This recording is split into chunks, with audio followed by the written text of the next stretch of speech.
Sebelumnya kita kan mungkin sering nih ngebahas kisah-kisah horor yang berkaitan dengan ya pokoknya dengan dunia luar lah.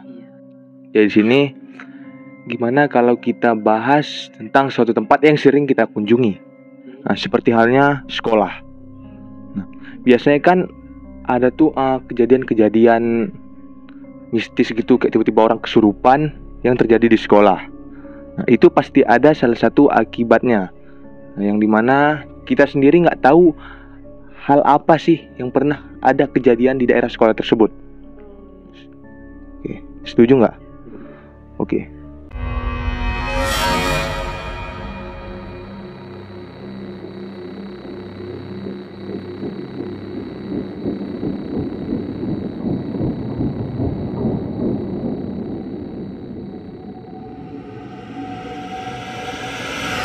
Oke, jadi kita ini akan bahas tentang hantu di sekolah.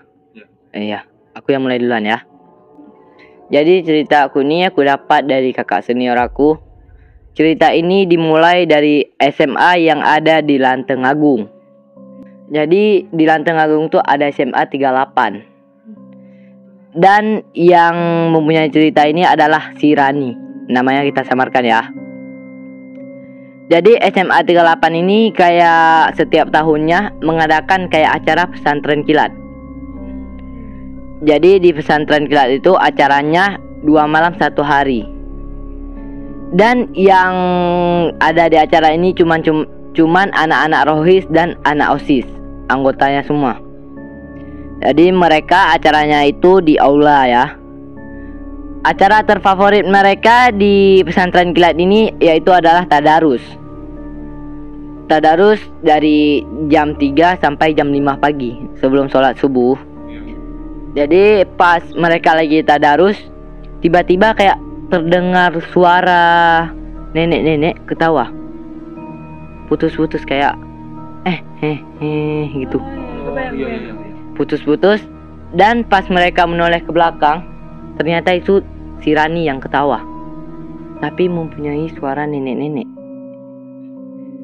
Dia ini kayak kesurupan. Oh, kesurupan. Iya. Di situ mereka langsung mengambil si Rani dan pegang. Lalu anak-anak rohis mencoba untuk ngaji di samping si Rani ini agar nenek ini keluar dari badan si Rani. Lalu pas lagi ngajikan, si Rani ini bukan malah ngelawan, tapi dia ngedengar, ngenyimak. Lalu dia bilang pada yang anak rohis itu, cara kamu baca salah. Hehehe, kayak diajak gitu. Ledekin ya? Iya. Lalu karena anak rohis itu jeper, dia nggak berani ngelawan, akhirnya dia langsung pergi. Lalu ada alumni rohis juga yang mencoba untuk ngaji di situ. Di ngaji lagi di samping si Rani. Lalu Rani juga kayak tadi menyimak dan mendengarnya dengan bagus. Setelah didengar, setelah habis dibaca, lalu Rani pun memegang bibirnya anak rohis itu. Lalu dia bilang, ini baru bacanya benar, hahaha. Gak tahu dia, kayak menghafal surat-surat itu. Mereka kan heran, biasanya kan kalau orang kesurupan, kalau kita baca-baca kayak gitu kan biasanya melawan ataupun hilang. Ini enggak ya. Bukan hanya sampai subuh, cuman bahkan nenek itu berada di badannya si Rani sampai jam 9 pagi. 9 pagi itu pun belum keluar. Lama ya? Iya, di situ orang nih udah capek ngaji-ngaji, tapi tetap kayak tadi nggak hilang-hilang. Mereka udah tenangkan, tiba-tiba udah jam 10, Rani ini ngomong tiba-tiba pakai suara nenek-nenek tadi. Dia ngomong, "Mak keluar dulu ya, sayang si mbaknya." Lalu tiba-tiba Rani ini langsung pingsan. Dan di situ dicoba ditenangkan Rani. Lalu Rani pun udah sadar, ditepuk-tepuk sama kawannya. Pas sudah sadar, dia pun ngomong lagi, itu udah benar-benar suaranya, bukan suara nenek-nenek tadi. Jadi kalau kata orang-orang, kenapa nenek ini bisa masuk ke tubuhnya si Rani itu dengan mudah? Ternyata si Rani ini lagi haid. Dan orang ini bilang juga, kenapa nenek-nenek itu bisa mendengar suara Al-Quran dan menyimaknya dengan bagus. Ternyata dia adalah danyang di sekolah itu. Tahu nggak sih? Penghuni. Dia kayak penghuni di sekolah itu, tapi kayak menjaga wilayah di situ tapi dengan baik, nggak punya niatan buruk. Oh, maksud dia baik. Iya, mungkin ini saja. Ya, kalau menurut aku nih Ki, tadi kan posisinya ini Rani haid. Mungkin karena itu makanya dia dirasuki oleh sang penjaga ini. Siapa? Danyang ya. Karena kan dia di situ posisinya sebagai penjaga tapi baik, nggak ada niatan jahat.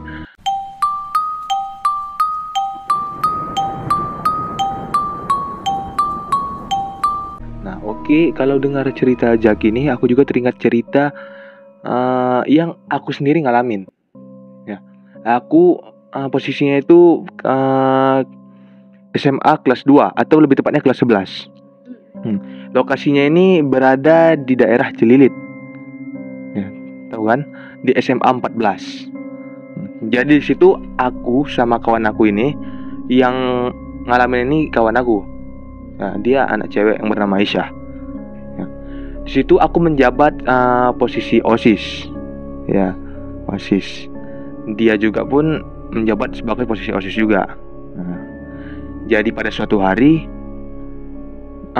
di sini di sekolahnya sedang mengadakan acara LDKS, penerimaan OSIS-OSIS baru gitu loh. Oh iya. Ya, jadi aku Aisyah sama satu orang lagi, ini kami sebagai panitia OSIS. Namun tugas kami agak berbeda nih, yang dimana kalau OSIS itu kan biasanya bergerak di luar tuh, di luar banyak kegiatan-kegiatan yang dilakukan. Tapi kami bertiga ini, aku, Aisyah dan satu lagi, tetap harus standby di ruangan OSIS. Jadi kami cuma disuruh situ aja. Udah dong, kami posisinya ini di lantai atas. Jadi kalau bilang posisinya nih, nanti kan ada sebuah jendela. Dimana jendela ini, kalau biasa-biasa jendela itu menghadap ke arah gedung-gedung lain. Tapi ini enggak, dia menghadap ke arah lorong. Jadi misalnya kalau ini ruang OSIS, di sana lorong kelas gitu yang ada di tingkat kan. Udah, jadi kami sini cuma bertiga nih. Acaranya dimulai dari jam 3:30 sampai malam. Iya, sampai malam. Ya udah dong. Kejadian ini ya ngikutin jadwal datangnya. Udah, kegiatannya awalnya bermula biasa aja. Aku di situ sama Aisyah sama satu yang lain. Ya udah ngerjain tugas-tugas yang dikasih gitu. Namun menjelang jam 5 kami ini keluar. Aku sama yang satu ini keluar, turun ke bawah bentar. Jadi di situ Aisyah, kawan aku itu, kami tinggalkan.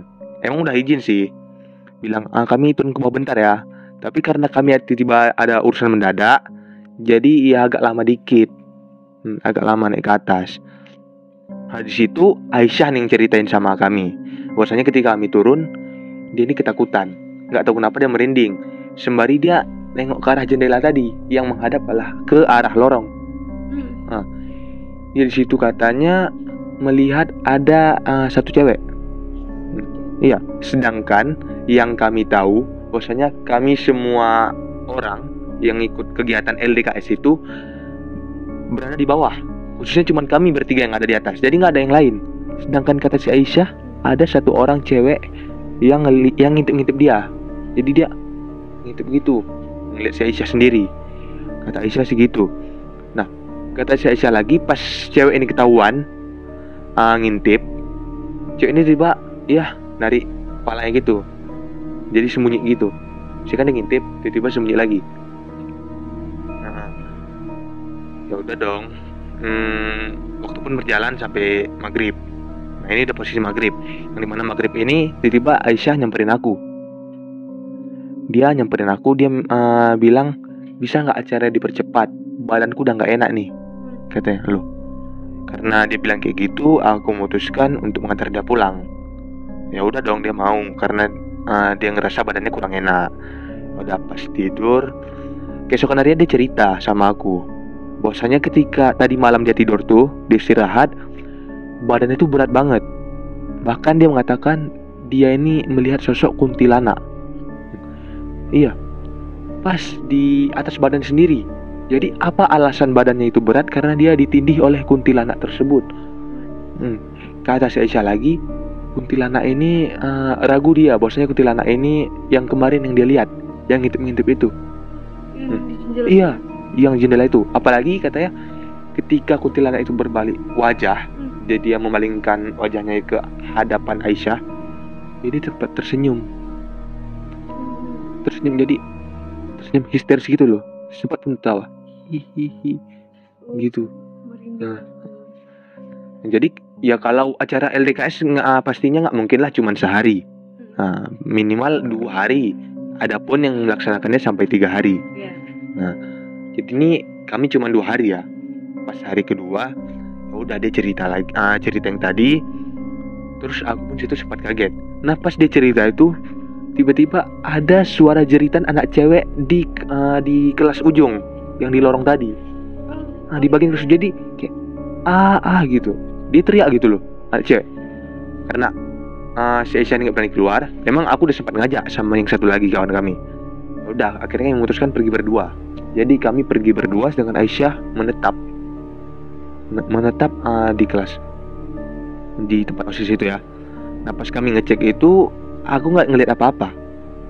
Jadi kosong kelasnya. Ya udah kami balik lagi tempat Aisyah, kami ngelapor. Ya udah kami mau turun dulu bentar ya, sama kayak kemarin, karena dipanggil tiba-tiba. Sedangkan Aisyah sendiri dikhususkan untuk tetap harus standby di ruangan OSIS. Iya, cuman seakan-akan dia cuman yang harus tetap standby. Kalau kami masih boleh keluar. Iya, kami karena dikasih tugas-tugas lain, sedangkan Aisyah memang harus tetap standby. Kami pun sempat ngajak, cuman karena dia tetap standby, dia tetap menjalankan tugas dengan baik, ya udah. Akhirnya kami tinggalkan lagi.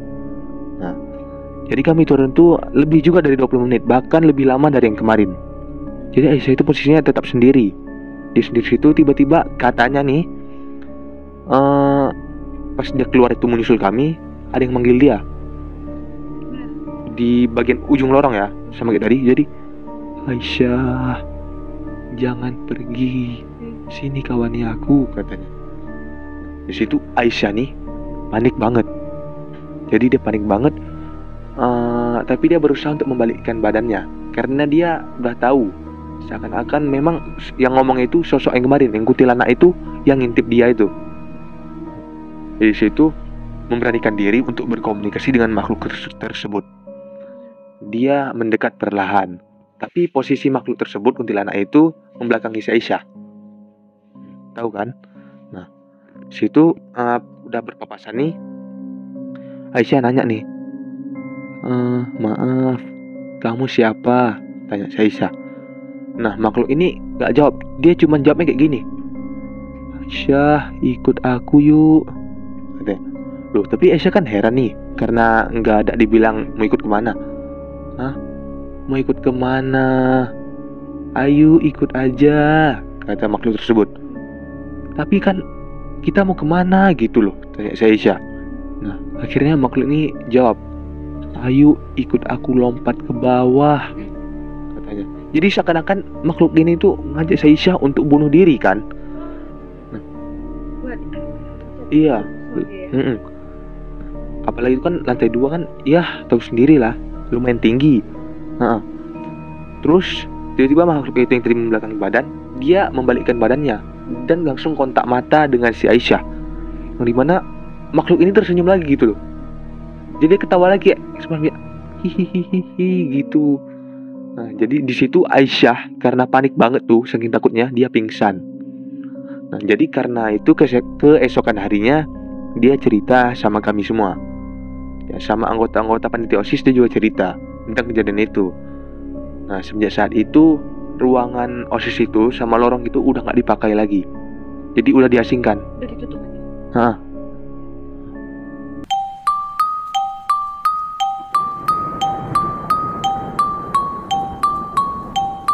Oke, dari cerita kalian, aku juga ada cerita. Yang aku dapat ini dari internet.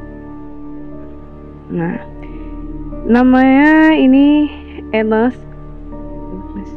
Enes nih sekolahnya di SMP Kebagusan.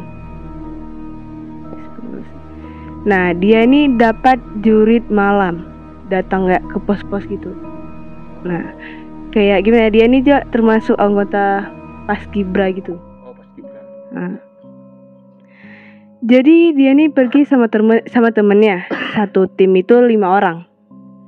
Nah, di satu tim si Agnes ini ada 3 cewek. Satu ceweknya namanya Yuli.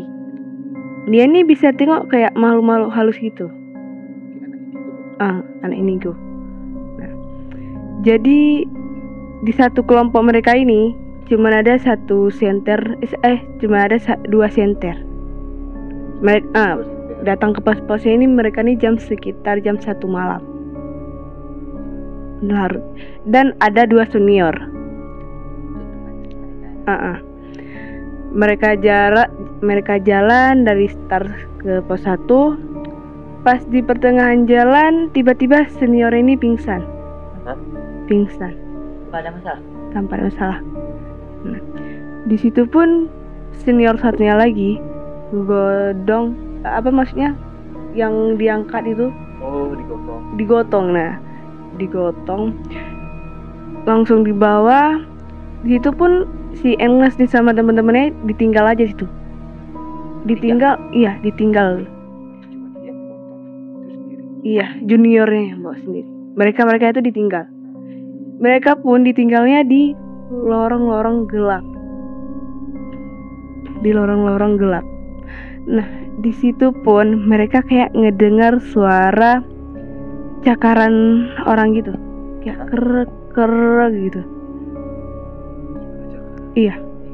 Nah, di sini pun kayak gimana ya, si Yuli ini kayak bilang, itu palingan senior paling iseng, ya kan? Senior paling iseng. Di situ pun mereka kan nggak peduli, masih menunggu senior yang datang kan. Di sini tiba-tiba muka si Yuli pucat. Iya, pucat gitu. Di sini Agnes kayak tanya gitu kan, Yuli, kamu kenapa kok pucat mukanya? Dia nggak bilang apa, nggak ada apa-apa guys, biasa aja katanya kan. Nah, gak lama dari situ seniornya pun tadi pun datang lagi buat ngejemput mereka. Nah, pas mereka jalan lagi, suara keletek yang tadi tuh bersuara lagi. Ada lagi. Sempat berhenti sebentar. Nah, di sini pun mereka pun kayak menghiraukan aja dah, kayak palingan itu senior palingan hiseng, ya kan. Mereka tak lanjut sampai di pos 1. Di sini Agnes bertanya nih sama Yuli, kamu mukanya tadi kenapa pucat? Nah, di situ pun Yuli menjelaskan, sebenarnya aku tadi melihat pocong yang dia tuh mengelilingi kita. Pocong. Nah, di situ pun kayak gimana ya, teman-teman yang lain shock dengarnya. Aku yang denger cerita dari internetnya aja merinding. Segitu aja sih ceritanya. Jadi tadi yang suara garuk-garuk itu jadi kersek-kersek itu suara dari pocong. Jadi sepanjang jalan tuh pocong ngikutin. Ih, sumpah merinding cok. Anjing lah pokoknya. Oke, mungkin cukup sekian podcast horor dari kita ya. Ya, misalnya kalau kalian punya cerita-cerita horor yang ingin kami ceritakan dalam video kami, tolong komen di kolom komentar yang udah disediakan di bawah. Sampai jumpa lagi dan bye.